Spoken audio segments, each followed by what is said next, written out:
Day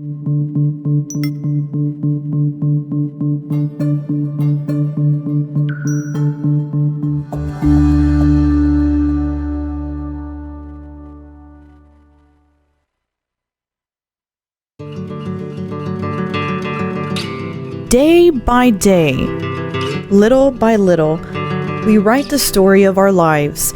Join author Joe Alch on a walk down memory lane with tenacious humans who didn't let their circumstances dictate their life and what they could become. Welcome to the Lemon Tree Memoirs of Courage podcast.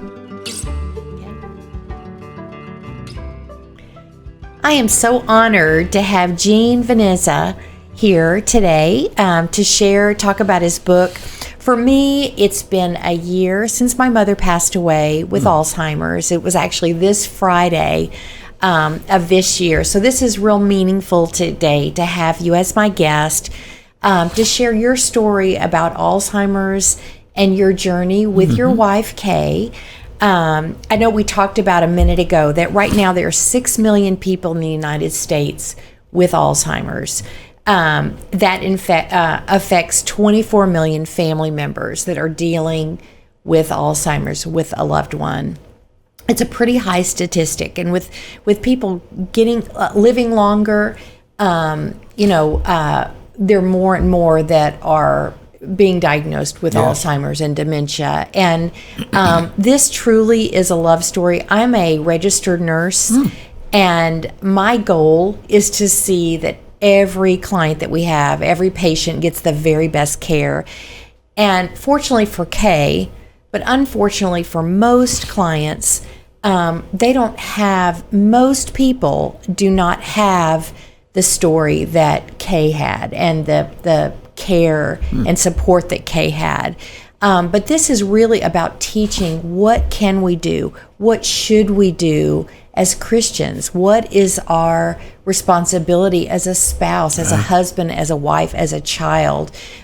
We are to honor our parents. It's till death do us part. So this book is just a testimony, and it's very encouraging for those dealing with Alzheimer's. It's just really a wonderful book. Thank you. So tell me, what led you to write your book? That's a good question. She did, because I wanted to give information to people who were going through the same journey that I went through, to ease their journey and to give them helpful, practical information that they could use in doing that. And I say she did because she was easy to take care of in many ways and difficult in other ways. So that's what I wanted to do, is share that. And it's also a testimonial love story to her. But the main thing is to help others going through the journey. How long was her journey with Alzheimer's? 10 years. It was 10 years. And tell me, when did you start to see signs that there was something off or something not going on? Talk about the initial journey. Okay. Well, early, she started showing agitation towards things that would never bother. She was a very even-keeled person. She would repeat the same question. She would ask, what is her name? And you tell her it's Joe, and it would be 10 seconds later. She'd say, what's your name? And so, knowing she was not a person to kid or to try and irritate, so she did that with me with, how is it outside? And so I learned, I'd say, well, honey, after I answered it 4 times, I'd say, I don't know. Would you go outside with me and tell me? She said, sure. And so we went outside, and I said, what do you think? She said, it's nice outside. I said, well, thank you for doing that. That was the end of that question. We had, it's in the book, a young man that came over who did a great description of her. She was enamored with Christmas and Christ, and so she decorated the tree. And she wanted to show him. It was at Christmas time. And so she just went all over the place. So and always back to the same ornament. But she'd say, let me tell you this about this one. I got this one when I was in. Oh, let me show you. And she'd go back to the same one. So these were signs that we're talking about some real strange behavior from somebody who was a very bright girl, and wandering became an issue several times. And by wandering, I mean where they go somewhere on their own and you have no idea. A very big one was you might misplace something, but you find it. That's no problem. You find it in your car or whatever. But it's unlikely that you would misplace it and we would find it in the refrigerator. And, we used to kid and say that was a real case of cold cash. But she had put it in the refrigerator. And I almost tore the house apart. That was the second time. So these are things that said to me, okay, Gene, we're beyond home care. We're beyond taking this as that's nothing serious. It was very serious. So what was the next step? So you did you go to your family doctor? What was the next step when you saw that wandering and the confusion and repeated questions? What was the next step for you? Well, the next step was I brought in home healthcare people. Now, these were not licensed. Some of these were friends of my daughter. It just did an absolutely marvelous job. And so, because then she could communicate. It's like Peggy would bring her to Chick-fil-A for lunch. Or she would bring her to her sister. Her sister is one who taught my wife to play golf. And they would go out there and play ping pong or use the swimming pool. All of a sudden, here's a lady that used to love to swim, would not get in the water. This is not unusual. Water was her enemy. Because I said, did she put her suit on? She said, no, she wouldn't. I said, she wouldn't?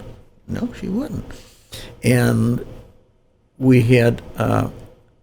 here's a lady who took a bath every morning and a shower every night. Wouldn't do either. And I found a caregiver who, fortunately, was very Christian. And I told her, I said, here's your job. Friday night, that's all I want you to do. Put her to bed. Must have a shower. She's not taking one. But I'll tell you just a little bit about Miss Kay. She loves the Lord, and she's very obedient to it. So she said, I closed the door, and I hear the water running. I look in, there she is climbing in the tub, and I thought, what in the world?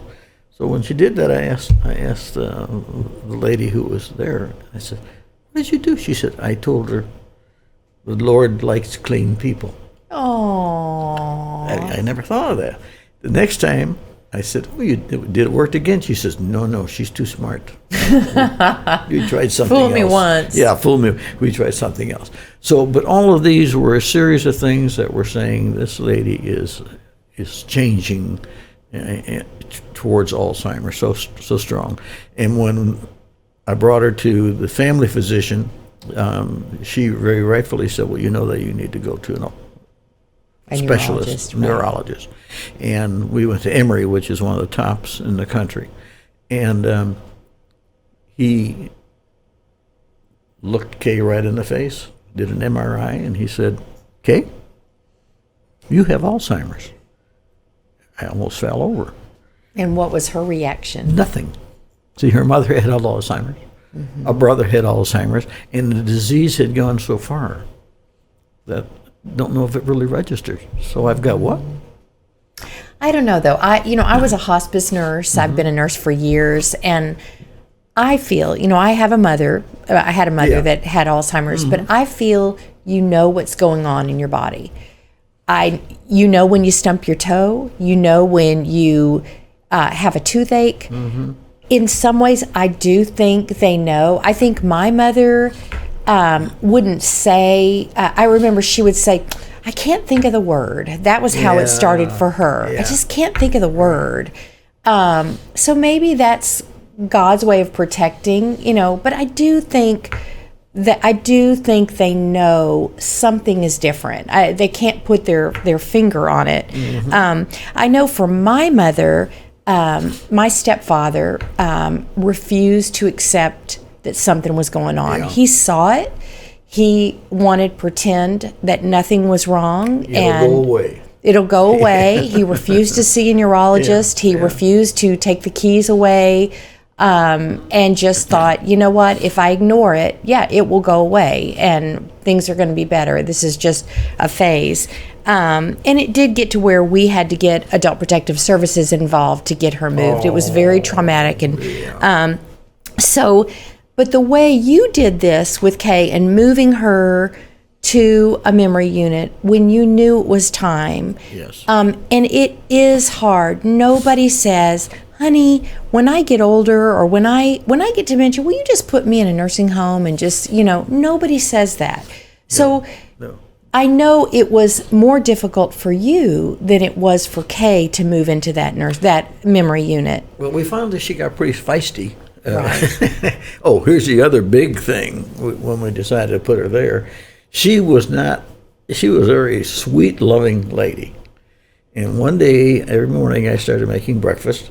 And so, because she started sleeping longer and longer.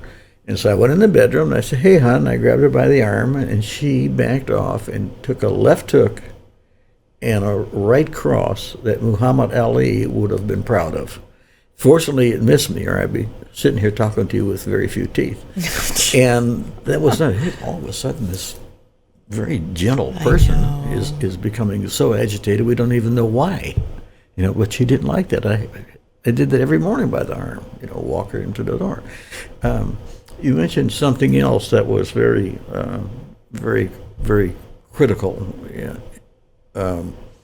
where people just deny that it's happening. And I talk to people now who will say, well, I don't think it's Alzheimer's. They won't tell me why. When did you get your degree? I mean, are you, well, no. I said, look, you don't go to an electrician and ask him how to do things that aren't his field. So I just suggest I don't get any money for sending you. Pick one, whether it's the one I went to, which is a long time to get an appointment with, because Emory Healthcare is very well known.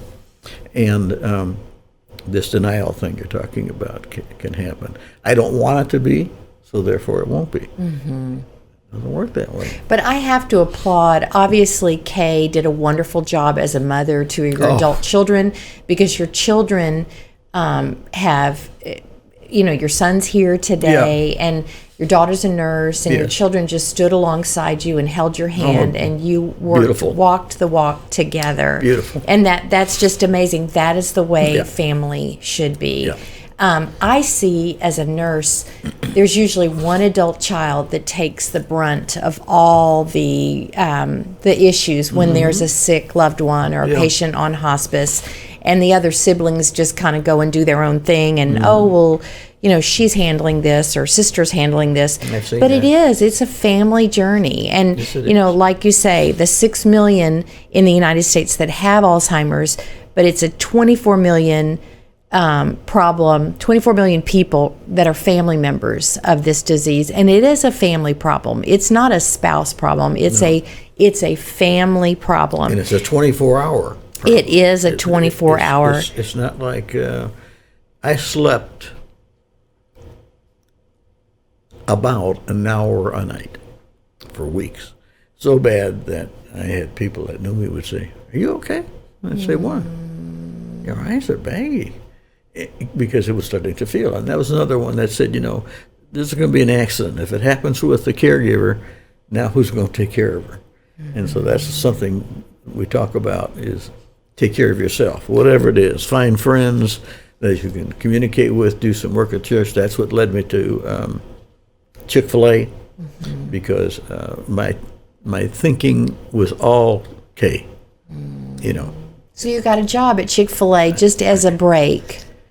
And you were serving others, and that's just wonderful. Well, that's a good way to put it. I was serving others, and my soul and heart was being served, because it's a wonderful organization.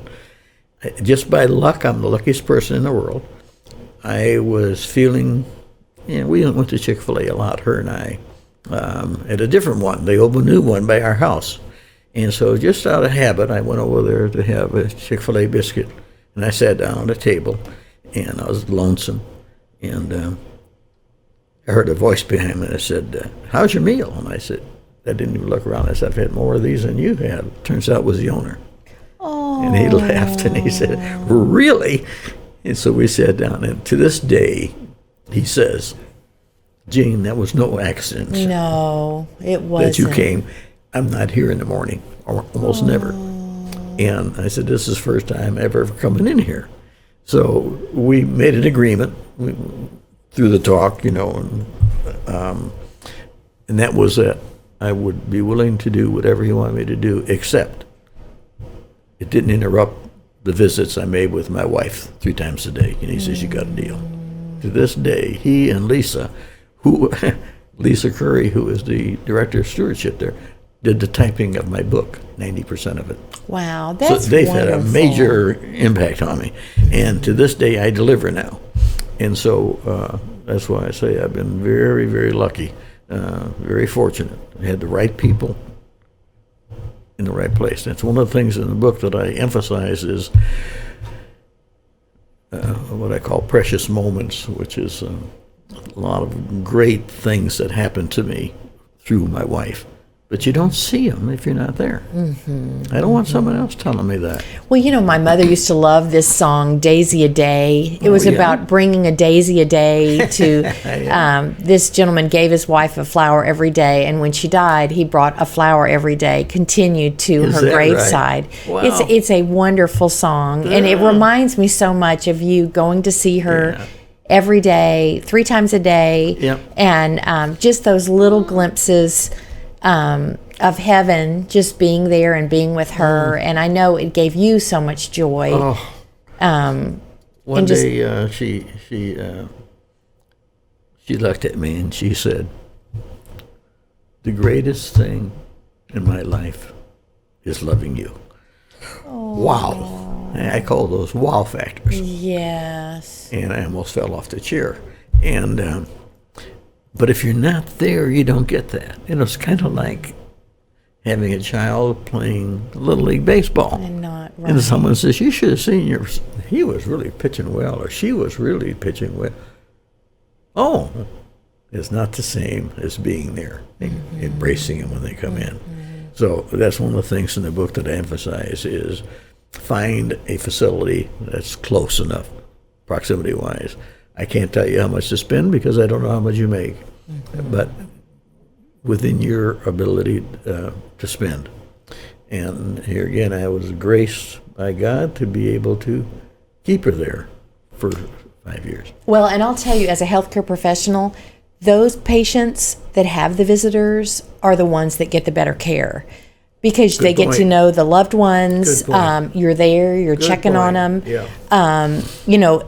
70%, it's just a staggering number of patients in nursing homes. I know she was in a memory unit, but in patients in nursing homes do not have one visitor. Oh my goodness. Yeah, it's pretty staggering. It is. It's very, very sad. So just your story is so remarkable and the way it should be. It used to be 100 years ago, our loved ones died in the home, and the children and grandchildren, it was a family that took care of. Right. And just moving them to a nursing home was just unthought of unless it was something so severe. But even 50 years ago, nursing homes were ugly. Yeah, they were horrible. Yeah, they were. You wouldn't want to put anybody in there. And then I saw, too, one of the things that Kay taught me was unconditional love. She might not like what you did. She still loved you. She still treats you. And I saw examples where someone didn't get many visitors, and it was the way they behaved as a mother. And we had this one she was actually a runner-up beauty contest in the state she was in, and she just as mean as a cut cat. And her daughter came one time, and we said, we only see Mom here. How was she? And she said, you've seen her. Very selfish. me, me, me, me. It was just Queenie.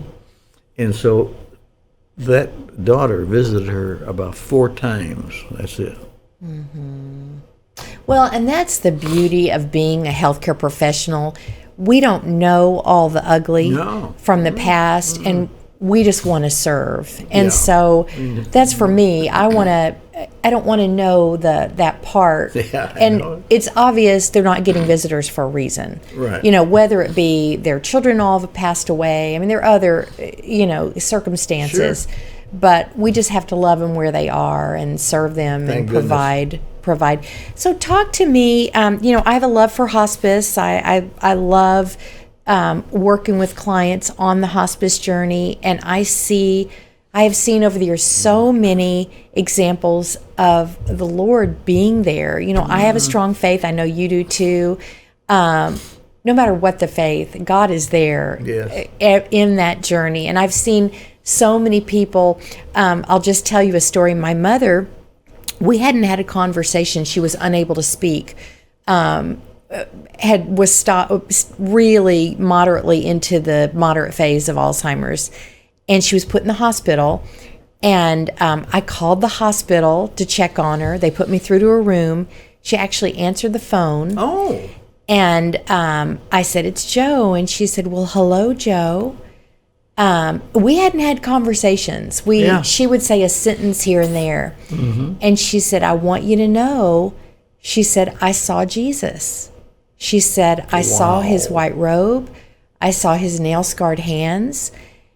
And as a hospice nurse, you want to say, continue the conversation. You don't want to say things like, oh, no, that was a hallucination, or what medicine are you on? You say, tell me about that conversation.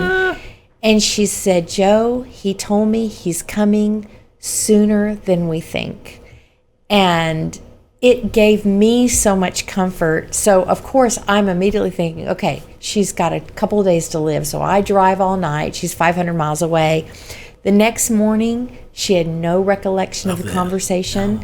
No. But that, for me, I knew that even though she had Alzheimer's, God was there. Yes. And God had her in the palm of his hand. He was taking care of her, and he was going to lead her home. Yeah. So tell me about your hospice experience. I know you talked before this taping on just what happened with your family. It's a very touching. Share that with us.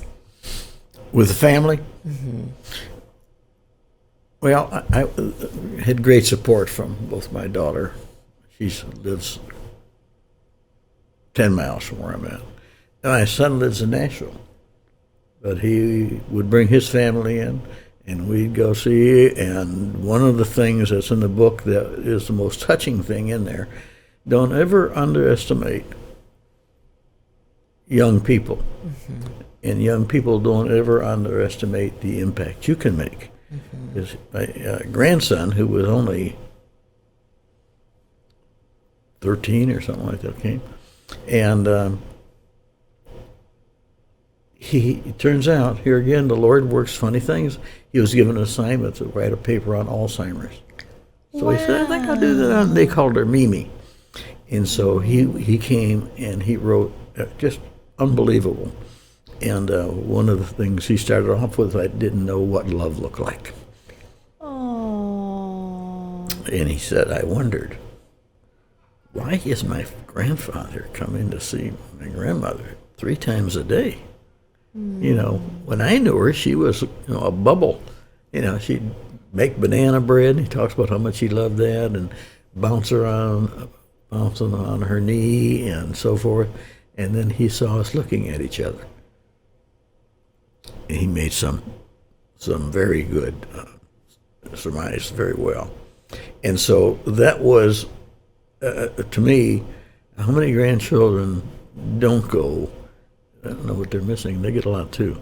But, and she couldn't talk very much, but it's like there was times when she talked to me. Feeling is one of the last things that goes. And touch. Touch and music, very, very important. And I'll just share this real quick with you. I would go there, and fortunately they would have times when they would have someone come in and either play records like this one guy would come into the 50s, and play them. And of course, the people in there, they all know the 50s. Now, here's Kay in a wheelchair. She hadn't spoken hardly at all for almost a year. And so he plays, I don't know if you've heard, there was we loved the fast dance. And we'd won a contest in the Senior Olympics in fast dancing. And so here she is, and they happened to play the exact same song that we won the contest in. All of a sudden, her hand is on my hand, and she says, "I'm sorry." Aww. Wow. Here's the heart speaking. She doesn't know who I am, but I know this was the guy that I was dancing with, and he's a nice man, and I know he'd like to be dancing now, but he can't, because I can't. So I got up and got behind the wheelchair, and I danced all over the floor. Oh, so I had a good time so anyway. Sweet. So that's a lot of what I'm saying to the whether it's the daughter, the son, spouse, whatever. Don't miss those precious moments. I was flying when I left. The lady that ran the care, she said, "Did you know you brought the crowd down?" I said, "I ain't worried about the crowd." What was the song? Let me think for a second. Just my mind went blank. In the mood. Oh, okay. In the mood. Yeah. Oh. And I love that song. And we would dance that at home and a lot of places. But she was like a feather, So I was there for the ride. But she could really dance. And so we had a lot of fun with that. But that was another one of those precious moments type of thing. And my daughter, when she'd come in, she would, she's a nurse, and so they had to really be on their toes, because she'd come in, she'd say, "Daddy, I was just in the room. When's the last time they vacuumed?" I said, "They're supposed to." She says, "No, let me show you." I said, "Well, I'll tell them about it." No. She'd look around. "We'll get someone there right now." And so when she was coming, they didn't know, but if they did know, they were like, "Oh, gosh." Yeah, great nurses think alike, because I would do the same thing. Yeah. Well, as far as music, and we just have another couple minutes, but I know as far as music, there is a documentary called Live Inside, and we actually had the author, they're making it into a movie, but he came and spoke for us last year, just the power of music with Alzheimer's. And for my mother, she loved the song "Hey Good Lookin'." And you talk like about bath time. To get her to take a bath, we'd play "Hey Good Looking," and we'd start dancing, and then she'd dance, and then she would just dance and shimmy right into the shower. And it was on the day she passed. It was probably 2 hours before she took her last breath. I played "Hey Good Lookin'," and she was still, her shoulders. So music just touches the soul. Yeah, it resonates. I did research on it, and there is no doubt that they can hear that and it can move them. So, we had one of the things we did at night when I would get done feeding here. There's a great room they always have, and we'd go down there, and you never know what kind of impact you're making. But one day that just shocked me and uplifted me at the same time. We were there, and I'd have the paper in one hand, and I'd hold her hand with the other one. And we'd just sit there and rock, and I'd just lean over and kiss her hand or kiss her on the cheek. And these two caregivers that worked there came over, and they said, "Can we talk to you?" I said, "Yeah." And they said, "We were just saying, we're both single, but if we find someone like you, we get married." Yeah. And I said, "You know what? That's very sweet, but let me put it another way. You be like her, you'll find someone much better than me. Oh, that's such You know? wonderful Yeah. advice. And so, but you never know where there's people watching. And that's not why I did it. I did it because I wanted to be with my baby. And but it was a journey that was very bumpy at times. But it was a journey that God set me on, and I'm just glad He gave me the tools, and I'm glad He gave me somebody who, because it just goes from, she used to take 2-mile walk twice a week. Then it went to where she fell down, just dropped on the ground by walking with my daughter. No heart problem, went to a specialist. And then it was where she could walk hanging onto me. And then it was a cane, which didn't work very well, a walker, and then a wheelchair. It's just the natural progression. So I tell, one of the things I say in the book, she loved to travel. I mean, could never get enough of it. She came from a little town in Tennessee, and she would do anything to go anywhere. I could just say, you know what I was thinking, would you like to? Yes. I didn't say where. It doesn't matter. And so do it now. I mean, if your loved one can do it, don't say, you know, I think I'm going to do that next year. I'm going to go to Texas. You know, see Dallas, and you want to? Do it now, because you don't know. You Lord never only knows know. next year, That's right? right. That's the only one that knows. And so that to me was very important, because she got the last 2 trips we made were terrific. One was to Calgary, Canada, and the other one was to Hawaii. We'd never gone there, and I sat down one day and I said, we're going to do this soon, because I could see the signs. 2 of the best trips we ever made. Oh, and wonderful memories. Well, this book is truly the handbook on what to do as a family member of someone with Alzheimer's, and how, and it is, you're going to have some bumpy patches, but what a wonderful legacy that you're passing on. I highly recommend the book. You can get it. I know we talked about your book is $15. You can Yes. get it at perimeter.org/bookstore. And I highly recommend going to that site, perimeter.org, to get the book. Enjoy it.